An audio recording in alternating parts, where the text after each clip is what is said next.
My daughter told me to sleep on a cot in the garage of the very house my life savings had bought. When I collapsed from the mold and the cold, she didn't even ride with me in the ambulance. She called me a relic and a burden.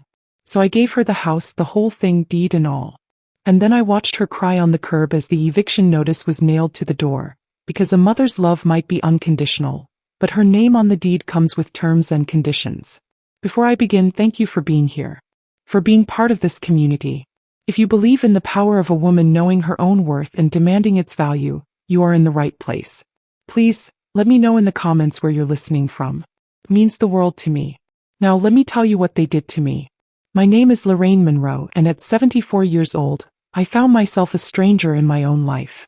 For 50 years, I had been a wife to a good man, Samuel, and a mother to my only child, Sabrina. Our home in Charlotte was a modest brick house, but it was filled with a love that felt like a fortune. It was a house paid for with Samuel's sweat as a union carpenter and my careful management of our finances. It was the house where we raised Sabrina, where we marked her height on the doorframe and celebrated every birthday, every small victory. When Samuel passed 2 years ago, the silence in that house became a physical presence. It was in his empty armchair, in the stillness of his side of the bed. The house was too big, too quiet, too full of ghosts. At the same time, Sabrina was embarking on a new chapter.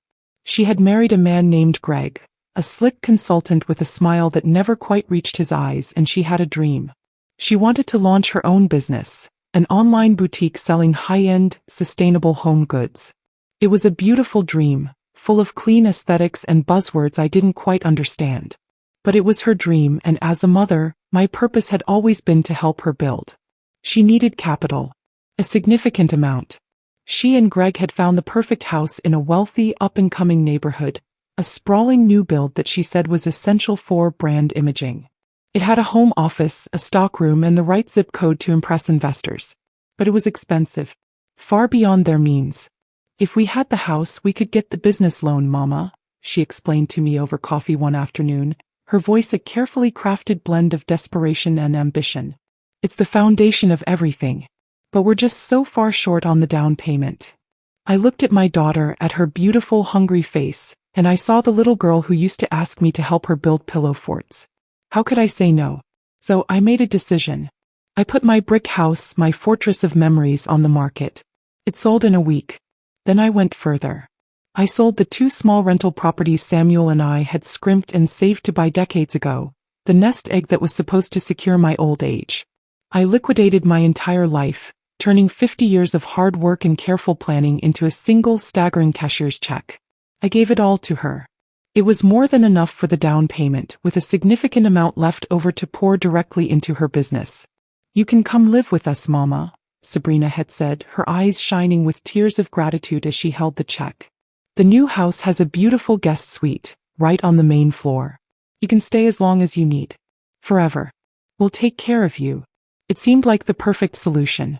I would escape the crushing silence of my empty house, and I would get to be a part of her new, exciting life. I would be there to watch her dream take flight, knowing I had provided the wind beneath its wings. The first few weeks were a honeymoon. The new house was enormous, a sterile palace of white walls, gray furniture, and recessed lighting. My guest suite was, as promised, lovely. It had its own bathroom and a view of the perfectly manicured lawn. I tried to make it my own, placing a photo of Samuel on the nightstand, arranging my small collection of books on the shelf. I tried to be useful, helping with the unpacking, cooking the familiar meals Sabrina had grown up with, meals that seemed out of place in the sleek showroom kitchen. But the honeymoon was short-lived. Greg, my son-in-law, began to treat me with a cool, polite indifference. He was a man who moved through his own home as if he were a guest in a luxury hotel, and I was part of the staff he had to tolerate. I started to notice the subtle shift in Sabrina too. My presence, once a comfort, was becoming an inconvenience. My stories about her father were met with impatient sighs. My cooking was too heavy. My desire to sit and talk in the evenings was an intrusion on their time. The first blow came a month after I moved in. Greg had a conference call and complained that he couldn't concentrate with me watching my television shows in the living room. That evening, Sabrina approached me, her face a mask of strained apology. Mama, she began, wringing her hands. Greg is under so much pressure with work and with launching the business. We were thinking maybe you could spend your evenings in your room? Just to give him some quiet space to decompress. I was being quarantined, confined to my quarters like a disobedient child. But I agreed, not wanting to cause trouble. The walls of my lovely guest suite began to feel less like a sanctuary and more like a cell. The final, devastating blow came 2 weeks later. Sabrina and Greg had decided to turn the guest suite, my room, into a full-time office and packaging center for her business. It just makes more sense from a workflow perspective, Mama, Sabrina explained, her eyes avoiding mine. But where will I sleep? Asked my voice small. She hesitated, a flicker of something that might have been shame crossing her face before it was extinguished by a cold practicality. We've cleared out a space in the garage, she said, the words rushing out now. We'll get a proper cot and there's a space heater. It's just for a few nights until we figure out a more permanent solution. It's temporary. The garage. Lorraine Monroe, a 74-year-old widow who had given her entire life savings, her home, her security to her daughter, was being asked to sleep in the garage, among the paint cans and the lawn equipment. It was a humiliation so profound, so unthinkable that I couldn't even form a protest. I just nodded, my heart a cold, dead stone in my chest. That night, as I lay on a flimsy cot, the smell of gasoline and damp concrete filling my nostrils, I looked at the photo of Samuel on the small overturned box I was using as a nightstand. The man who had spent his life building a home for me would never have imagined it would end like this. The promise of stay as long as you need had led to a cot in a garage. And I knew with a chilling certainty that temporary was a lie. This was not a temporary solution. This was my new home. The garage was not a room. It was a concrete box, a tomb for forgotten things. My new home was a cramped corner sectioned off by a dusty tarp, behind Sabrina's new SUV and Greg's expensive bicycle collection. The proper cot they had promised was a rickety army-style fold-out that groaned under my weight, its thin mattress offering no comfort from the cold, hard floor beneath. The single bare bulb hanging from the ceiling cast a harsh, interrogating light on my new reality. My world had shrunk to these 10 square feet of shame. The few nights bled into a week, then 2, then a month. The Charlotte summer arrived and the garage became an oven. The space heater was replaced by a cheap box fan that did little more than stir the hot, stagnant air, thick with the smell of motor oil and insecticide. I would lie awake at night, sweat trickling down my temples, listening to the unsettling skittering of rats in the walls. Sleep was a luxury I could no longer afford. The indignities were a constant, slow-drip poison. There was no bathroom, only the long, lonely walk through the dark yard and into the house, a journey I tried to make as infrequently as possible, feeling like an intruder every time I slid open the back door. I did my laundry in a bucket, washing my few things by hand and hanging them to dry on a clothesline I'd strung between a lawnmower and a stack of old tires. I was living like a refugee in the house my fortune had built. My attempts to reclaim a sliver of my old life were met with irritation. When I asked Sabrina if I could at least move my favorite armchair from the living room into the garage for some comfort, she'd sighed with exasperation. Mama, it won't fit, and it will get ruined out here. Just be practical. Practicality was her new shield, a word she used to justify her cruelty. The breaking point, the moment my quiet endurance began to curdle into a slow-burning rage, came during one of their dinner parties. They entertained often, hosting Greg's business partners and Sabrina's stylish, ambitious friends. On those nights, the garage door leading into the house was kept firmly locked. I was an unsightly secret to be hidden away. I would sit on my cot, listening to the muffled sounds of their laughter and the clinking of wine glasses, a ghost at their feast. On this particular night, I had to use the bathroom. I crept out of the side garage door and around to the back of the house, planning to slip in through the laundry room. As I neared the kitchen window, which was cracked open to let out the heat, I heard my daughter's voice, light and dismissive. One of her friends was asking, "So, is your mom still staying with you? I haven't seen her in ages." Sabrina laughed, a sound as brittle as glass. "Oh God, yes. She's still here. We've got her set up in the garage for now. It's the only way to get any privacy." "The garage?" the friend asked, a note of shock in her voice. "Honestly, it's for the best," Sabrina continued, her voice dropping to a conspiratorial whisper. "She's just a lot. So set in her ways. You try to do something nice like build her a whole new life and she resists every little thing. She's a stubborn old relic. It's like having a child, I swear. A stubborn old relic. The word struck me with the force of a physical blow. It wasn't just the insult. It was the complete, breathtaking inversion of the truth. She hadn't built me a life, I had bought hers. The house they were laughing in, the wine they were drinking, the very air they were breathing. It was all paid for by the relic they had relegated to the garage. I backed away from the window, my heart hammering in my chest. I retreated to my concrete box, the laughter from the house mocking me. I sat on my cot, the springs groaning in protest, and I looked at my hands. These were not the hands of a relic. These were the hands that had balanced checkbooks, signed contracts, and managed properties. These were the hands that had signed away my entire life for her. The humiliation was no longer a passive state I was enduring. It was an active, malevolent force. It was a fire, and it was starting to burn away the fog of my grief and my motherly love. In its place, something cold and hard was beginning to form. A relic, I thought, is something old, something from the past. But some relics are not just objects of memory. Some relics are artifacts of power. And they had forgotten what this relic was made of. The garage door, old and poorly maintained, was another daily torment. Its mechanism would often jam, trapping me inside for hours until someone remembered I existed and came to open it from the outside. That night, after the dinner party, I lay on my cot and stared at the jammed door, a perfect metaphor for my life. I was trapped. But I knew with a certainty that was both terrifying and exhilarating, that I wouldn't be trapped for long. I just needed to find the key.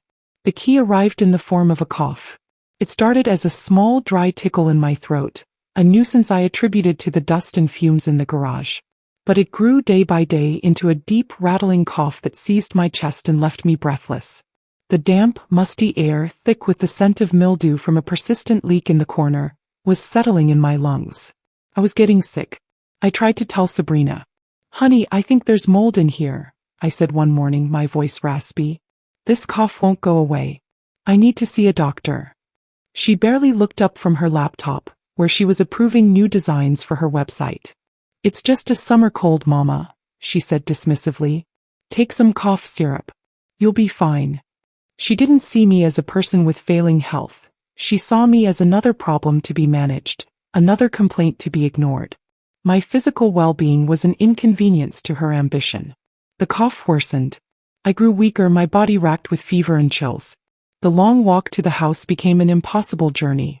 I spent my days on the cot, drifting in and out of a feverish sleep, the world reduced to the 4 concrete walls of my prison. The night I collapsed, I remember very little. I remember a wave of dizziness, a sudden crushing weight on my chest, and the cold, hard floor rushing up to meet me. The next thing I knew, I was looking up at the face of a paramedic, a bright light shining in my eyes. And next to him was the face of my neighbor, Mrs. Hattie. Mrs. Hattie was a kind, sensible woman in her late 60s, a retired teacher who lived in the house next door. We had a nodding acquaintance, a friendly wave over the fence. She had seen me from her kitchen window, spending more and more time in the garage. She had seen my decline. That night, she had heard the thud of my fall, and when she couldn't get an answer at the front door, had peered into the garage window and seen me lying on the floor. She was the one who called 911. "Lorraine, can you hear me?" she was saying, her hand on my arm. "Help is here, honey. You're going to be okay." I saw Sabrina and Greg standing in the doorway to the house, their faces pale with shock, not of concern but of inconvenience. The flashing lights of the ambulance were a blight on their perfect, quiet street. Their dirty little secret was spilling out onto the lawn for all the neighbors to see. As the paramedics loaded me onto a stretcher, I looked for my daughter. I expected her to rush to my side, to take my hand, to ride with me to the hospital. It was the base-level response of any child. But she just stood there, arms crossed, talking in a low, urgent voice to Greg. I heard her say, "This is a nightmare. What are we going to tell people?" She wasn't worried about me. She was worried about her image. Mrs. Hattie was the one who squeezed my hand. "I'll follow the ambulance, Lorraine," she said, her voice a lifeline. "You won't be alone." In the sterile, impersonal world of the emergency room, as nurses and doctors bustled around me, the diagnosis came quickly. A severe case of pneumonia, exacerbated by exposure to mold spores. As they hooked me up to N4 and an oxygen mask, the fog of sickness and grief finally, irrevocably lifted. It was replaced by a glacial calm. My daughter had left me to rot. She had watched me get sick, dismissed my pain, and when I collapsed, her first thought was of public relations. The love I had held for her, the maternal instinct that had driven me to sacrifice everything, died on that emergency room gurney. It didn't die with a scream. It died with a quiet, final click, like a lock turning in a door. Sabrina and Greg showed up 2 hours later, their expressions a carefully rehearsed performance of concern. "Oh, Mama, we were so worried," Sabrina said, rushing to my bedside. "How are you feeling?" I looked at her, at this stranger wearing my daughter's face, and I felt nothing. No anger. No love. Just a vast, empty space. I didn't answer her.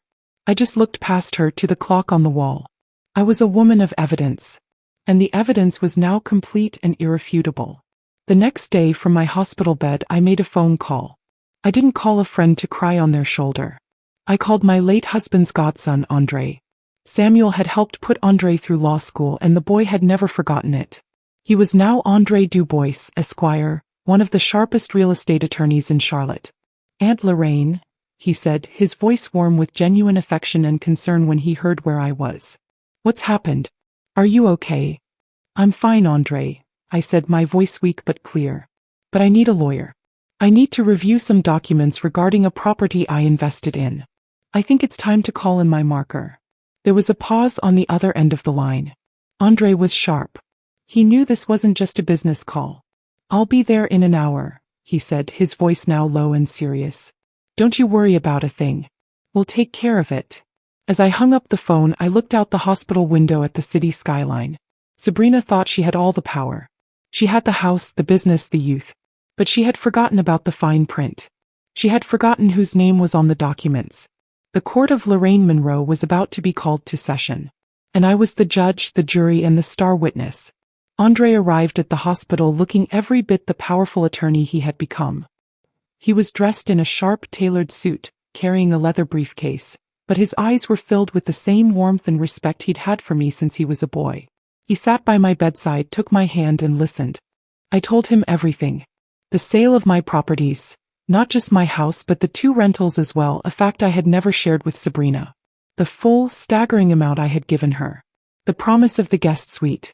The relegation to the garage. The dinner party. The collapse. I laid out the case, my voice steady, my mind clear. I was no longer a victim recounting her pain. I was a client providing a deposition. Andre listened without interruption, his expression shifting from concern to disbelief, and finally to a cold, controlled fury. When I finished, he was silent for a long moment, his jaw tight. "Aunt Lorraine," he said, his voice low and dangerous. "She put you in the garage?" "She did," I confirmed. "And her name is on the deed to that house?" "Her name and Greg's," I said. But there was a complication at the closing. The underwriters for their mortgage had an issue with the source of the funds, since it was such a large gift from me. The only way the bank would approve the loan was if my name was also on the deed as a co-owner, not just a gifter. Sabrina was furious about it at the time. She said it was a complication. An inconvenience. A slow, predatory smile spread across Andre's face. It was the smile of a shark that has just scented blood in the water. "An inconvenience," he repeated softly. "Oh, I imagine it's about to become much more than that. Aunt Lorraine, she didn't just put you in the garage. She violated the terms of your co-ownership. And she may have committed financial fraud." For the next hour, we didn't talk about my health or my feelings. We talked about legal strategy. We talked about quitclaim deeds, life estate clauses, and reverse lien triggers. The vocabulary was complex, but the concept was simple. It was the legal equivalent of a time bomb. The plan was elegant in its brutality. I was not going to sue my daughter. I was not going to engage in a messy public battle. I was going to give her exactly what she wanted. And in doing so, I was going to take everything away from her. The first step was a quitclaim deed. From my hospital bed, with Andre as my counsel and a notary he had brought with him, I signed a document that relinquished my ownership stake in the house. I was transferring my share, my investment, my power directly to Sabrina and Greg. It would appear on the surface to be an act of ultimate forgiveness, a final, generous gift. But attached to that deed was a clause. A beautifully crafted, ironclad life estate clause. It stipulated that in consideration for this transfer of deed, I, Lorraine Monroe, was guaranteed the right to live in the property, unburdened and in a manner befitting my status as a co-founder of the estate, for the remainder of my natural life. It was a formalization of the promise Sabrina had made and then broken. And attached to that clause was the trigger. A reverse lien. The document stated that if the terms of the life estate were breached, if I was denied comfortable, safe and dignified residence within the main house, the quitclaim deed would be rendered void. Not only that, but the full cash value of my initial investment would immediately become a lien against the property, a debt due in full payable to me. A debt that would force an immediate foreclosure. It was a masterpiece of legal retribution. I was giving Sabrina the deed to the house, while simultaneously handing her the shovel to dig her own grave. All she had to do was continue being her cruel, thoughtless self. All she had to do was keep me in the garage. The second part of the plan involved her business. Andre, with his sharp legal mind, suspected that her casual use of my investment as capital might have crossed the line into something more serious. If she used your personal gift to secure a business loan without properly structuring it as a corporate investment, he explained, she could be in a world of trouble for misrepresentation and misuse of funds. That's where Mrs. Hattie came in. My kind neighbor had been visiting me daily, bringing me books and fresh nightgowns, her face a mask of quiet outrage on my behalf.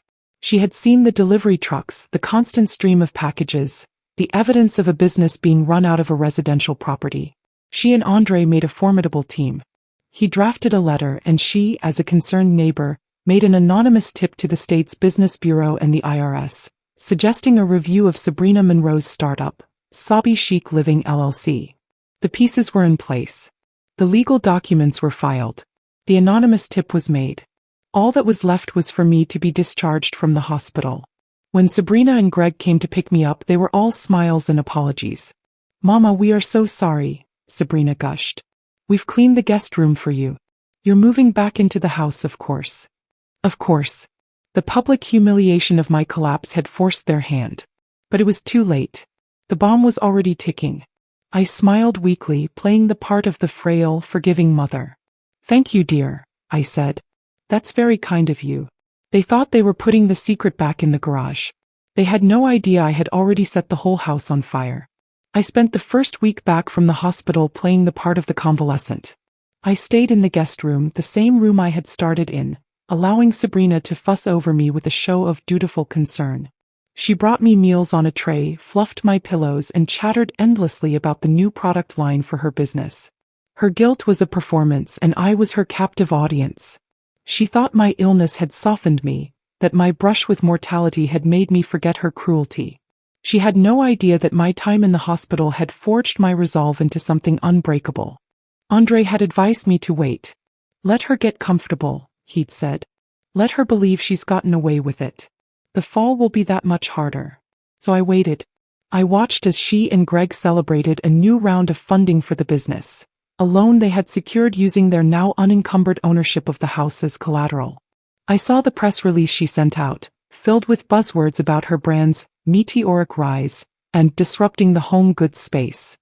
They were living in a house of cards, blissfully unaware of the hurricane that was about to hit. The moment came on a Saturday morning, exactly 1 month after my collapse. I had prepared the documents with the meticulous care of a court clerk preparing a final judgment. I typed a short, simple letter. There was no anger in it, no emotion. Just a statement of facts. I waited until Greg had left to play golf and Sabrina was engrossed in a Zoom call in her new office, my old room. I walked silently into the kitchen, the heart of the house my money had bought, and I placed the letter on the gleaming white quartz of the island. On top of it, I placed a certified copy of the new deed, the one that showed her and Greg as the sole owners. And on top of that, I placed a copy of the lien, the one that showed their new massive debt to me. Then I called a cab and with a small overnight bag I had packed in secret, I walked out the front door and didn't look back. I can picture the scene with perfect clarity. Sabrina finishing her call, flushed with success, coming into the kitchen for a celebratory glass of wine. Seeing the papers on the island. The flicker of confusion, then the dawning thrill as she reads the quitclaim deed. "The house is ours." The old woman finally gave in. I can see her picking up the phone to call Greg to share the good news. And then I can see her eyes falling on the letter beneath. I can see her reading my calm, simple words. "Dear Sabrina, As you will see from the enclosed document, I have transferred my full ownership of this property to you and your husband. It is and always has been your house. However, our verbal agreement, now formalized in the life estate clause attached to the deed, was that in exchange for my financial contributions, I would be provided with safe and dignified residence within the home for the remainder of my life. As you know, this clause was breached when I was made to live in the garage, a condition that resulted in a serious decline in my health. This letter serves as my formal notice that I am activating the reverse lien trigger associated with the life estate. The full value of my initial investment is now a debt secured against the property, due and payable immediately. My attorney, Andre Dubois, will be in contact with your mortgage lender on Monday morning to begin foreclosure proceedings. I wish you the best. Sincerely, Lorraine Monroe. I can imagine the blood draining from her face. The way the deed, once a symbol of victory, would now feel like a death sentence in her hand. The realization that the house she owned was now a debt she could never repay. The gift was a trap. The house was a cage. And I had just handed her the key and locked the door from the outside. The fallout was swift and merciless. Andre was as good as his word. On Monday morning he contacted the bank. The news that their primary collateral was now subject to a massive senior lien sent the lenders into a panic. They immediately froze Sabrina's business accounts and called in her loan. Simultaneously, the anonymous tip from Mrs. Hattie bore fruit. An auditor from the State Business Bureau arrived at the house to review the company's financials.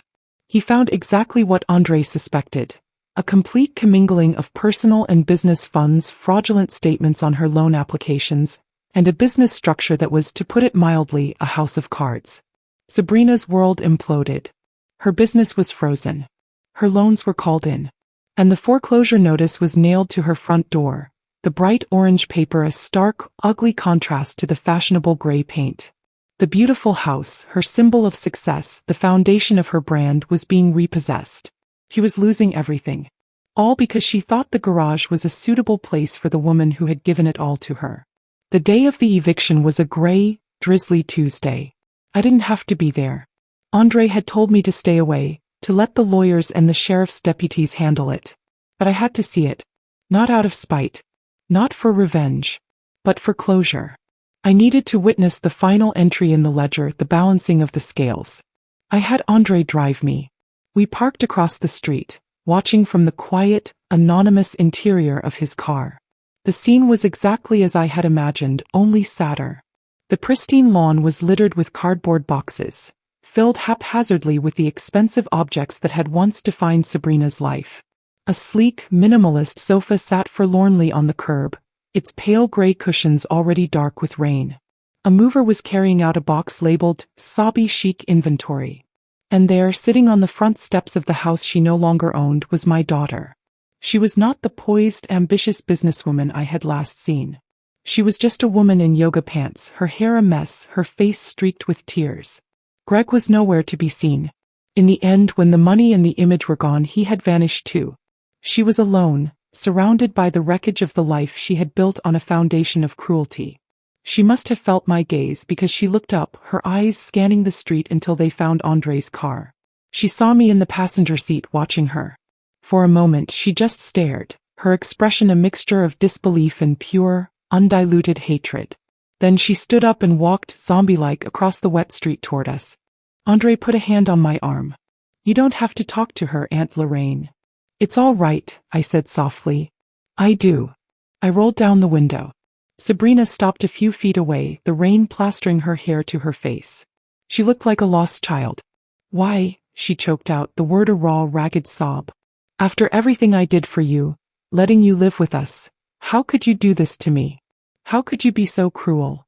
The sheer, breathtaking audacity of her victimhood was the final piece of evidence. She still didn't get it. She still believed she was the generous one, and I was the ungrateful burden.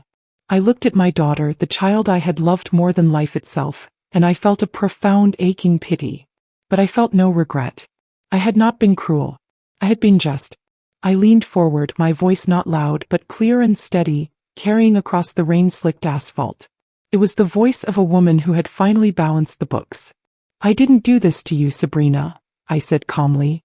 "I gave you the house. And you gave me the garage. I just returned the favor. with interest. I didn't wait for a reply. I didn't need one. I simply nodded to Andre. He put the car in gear and we drove away, leaving her standing alone on the curb with her boxes and her tears. I did not look back. That evening I moved into the guest suite in Andre's beautiful home. He and his wife had insisted. "This is where you belong, Aunt Lorraine," he had said, his voice thick with emotion. "In a place of honor. Not in a garage." The room was filled with sunlight. There was a comfortable armchair for reading, a soft bed with a handmade quilt, and a view of a garden filled with roses. On the nightstand my photo of Samuel was already in place.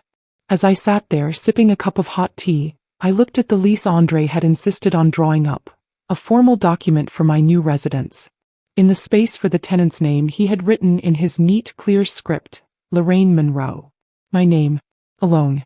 On a document that promised me a place of safety, dignity, and respect. The house I had lost was just brick and mortar. The home I had found was built on a foundation of something much stronger, the quiet, unshakable truth of my own worth. And that was a foundation that no one could ever take from me again.